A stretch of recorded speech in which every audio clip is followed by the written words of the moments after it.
Jika perusahaan mempunyai corporate social responsibility atau CSR, maka gereja juga memiliki CSR, tapi Church Social Responsibility atau yang lebih dikenal sebagai diakonia. Nah, diakonia adalah salah satu dari 3 panggilan gereja.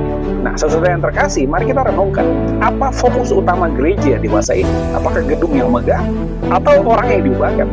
Nah, firman Tuhan menantang kita dalam Yeremia pasal 29 ayat 7 memerintahkan kita, usahakanlah kesejahteraan kota. Jika gereja diistilahkan sebagai mega church, hanya sibuk membangun fisik, gedung yang indah, ibadah yang mewah, dengan lampu yang kerlap-kelip dan lain sebagainya, tanpa melirik kemiskinan dan ketidakadilan yang ada di sekitar gereja itu, maka sebenarnya gereja itu sedang gagal total dalam menjalankan tanggung jawab sosialnya.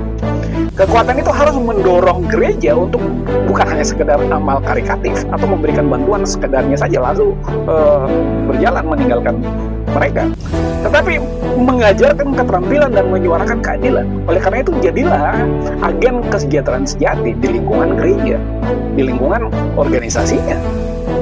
Kesejahteraan kota adalah cerminan kesejahteraan iman kita. Ya, kita bersyukur bahwa kritik ini dijawab oleh banyak gereja di Indonesia. Ada gereja yang mendirikan poliklinik Pratama Sentuhan Kasih misalnya dengan biaya yang sangat terjangkau, atau menyediakan layanan kesehatan dibandingkan hanya memberikan sumbangan obat yang give and run. Nah, ada gereja yang fokus pada pertanian, mengembangkan komunitas dan pelatihan kelompok tani seperti menyediakan pupuk organik agar petani mandiri dan menjalankan pertaniannya. Jadi ini adalah kegiatan yang transformatif dan bukan hanya sekedar karitatif. Gereja adalah institusi Allah di tengah-tengah dunia yang memiliki tanggung jawab bukan hanya di bidang teologi saja, tetapi tanggung jawab sosial, ekonomi, bahkan tanggung jawab politik. Gereja harus menjadi pelopor utama dalam menjalankan tanggung jawab sosial ini, bukan menunggu pemerintah atau pihak swasta. No.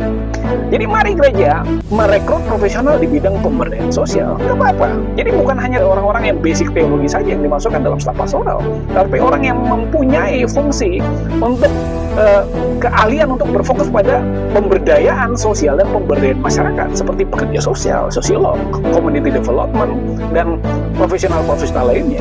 Jadi profesional ini harus dipekerjakan sebagai staff full-timer untuk menjamin program berjalan berkelanjutan dan terstruktur.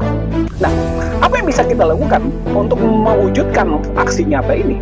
Jadi gereja tidak sibuk dengan dirinya sendiri, tidak sibuk dengan hal-hal yang hanya spiritual saja, sebab pelayanan yang diberikan oleh Tuhan untuk gereja di tengah-tengah dunia adalah pelayanan yang holistik, di mana roh, jiwa, dan tubuh diperhatikan oleh Tuhan.